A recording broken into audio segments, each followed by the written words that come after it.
காசாவின் தெற்கு நகரமான கான் யூனிஸில் கடந்த 24 மணி நேரத்தில் இஸ்ரேலிய படைகள் நடத்திய தாக்குதலில் 30க்கும் மேற்பட்ட ஹமாஸ் வீரர்கள் கொல்லப்பட்டதாக இஸ்ரேலிய ராணுவ செய்தி தொடர்பாளர் டேனியல் ஹிகாரி தெரிவித்துள்ளார்.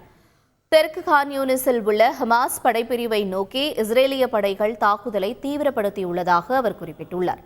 மேலும் தங்கள் தரப்பில் 2 வீரர்கள் கொல்லப்பட்டதாகவும் அவர் குறிப்பிட்டார்.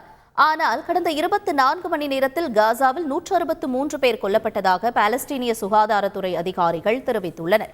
இதையடுத்து இஸ்ரேல் நடத்தி வரும் தாக்குதலில் கொல்லப்பட்டவர்களின் எண்ணிக்கை 24,448ஆக அதிகரித்துள்ளது. மெக்சிகோவில் சான் பெர்னாண்டினோ தேவாலயத்தில் செல்ல பிராணிகளுக்கு புனித நீர் தெளித்து ஆசிர்வதிக்கும் வினோத நிகழ்ச்சி நடைபெற்றது.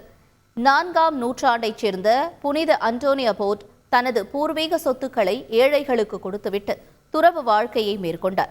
அவர் விலங்குகள் மீது அன்பு கொண்டிருந்ததால் நாட்டில் அவர் விலங்குகளின் பாதுகாவலராக கொண்டாடப்படுகிறார்.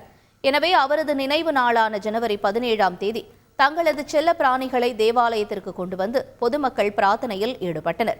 பின்னர் தங்கள் செல்ல பிராணிகளுக்கு ஆபத்துகள் நேராமல் இருக்க புனித நீர் தெளித்து ஆசிர்வதிக்கப்பட்டது. செய்திகளை உடனுக்குடன் தெரிந்து கொள்ள உடனே சப்ஸ்கிரைப் பண்ணுங்க.